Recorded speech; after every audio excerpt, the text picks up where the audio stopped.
Magandang hapon po at magagabi na rin maya-maya mga kaibigan. Latest weather update po tayo ngayong hapon po ng Martes. Hindi po, pero bago tayo magpatuloy, palike and subscribe po muna and pahit na rin po ng notification bell. Maraming salamat po. Mga kaibigan, patuloy pa rin po nating binabantayan. Ito pong dalawang weather system na nakakaapekto po sa ating bansang Pilipinas. Ngayong hapon ay nakita nyo naman maulan ng ilang bahagi po ng ating bansa. At expected na yan pagdating sa gabi, mga isolated light rains to heavy rainfall ang ating posibleng maranasan. So, hypnosis po natin, intertropical convergence zone or ITCC pa rin po ang nakakaapekto sa ilang bahagi po ng Palawan, Visayas at Mindanao. Dito naman po sa eastern section ng Luzon, easterlies naman po or yung mainit po na nanggagaling sa karagatang Pasipiko ang siyang nakakaapekto. So forecast weather condition tayo mga kaibigan, pero bago yan, wala po tayong bagyong binabantayan sa loob ng Philippine Area of Responsibility. Pero sa labas po ng PAR, meron po tayong mga binabantayan ng mga kumpol ng kaulapan or cloud cluster na posible pong maging LPA kung ito po yung magkaroon ng paggalaw or lumakas, Yung LPA, posible maging bagyo at yun po yung ating minomonitor at binabantayan ngayon.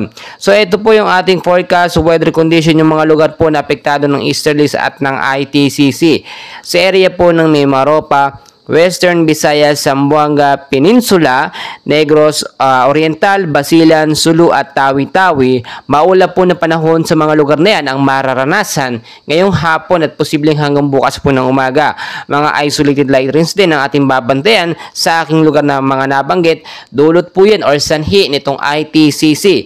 So impact po sa mababang lugar, posible pong magkaroon ng pagbabaha dyan kung sakali pong magkaroon ng patuloy at malakas na pag-uulan. Mag-ingat din kayo sa banta po ng last slide sa aking mga lugar din po na nabanggit. So dito naman po sa area ng Visayas at Mindanao, partly to cloudy skies po ang mararanasan dyan with isolated light rains din po to heavy rainfall pagdating sa gabi. Kaya kung kayo po lalabas ng inyong mga bahay ngayong hapon hanggang sa gabi, magdala po kayo ng payong, jacket at kapote dahil yung ITCC ay nakakaapekto po sa mga lugar po na aking binanggit.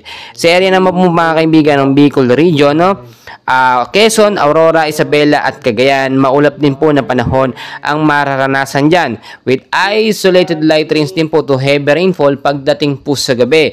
So easterlies naman po o yung mainit na hangin na nanggagaling sa karagatang Pasipiko ang posible pong magpaulan dyan sa mga lugar po na aking binanggit dito sa Bicol Region, Quezon, Aurora at Isabela. Samantalang sa Metro Manila naman po, kasama ng ilang bahagi ng ating bansa, patuloy din po makakaranas ng maulap na panahon at cloudy skies po ng mga isolated light rains or mahinang pag-ulan pagdating sa gabi hanggang sa posibleng lumakas.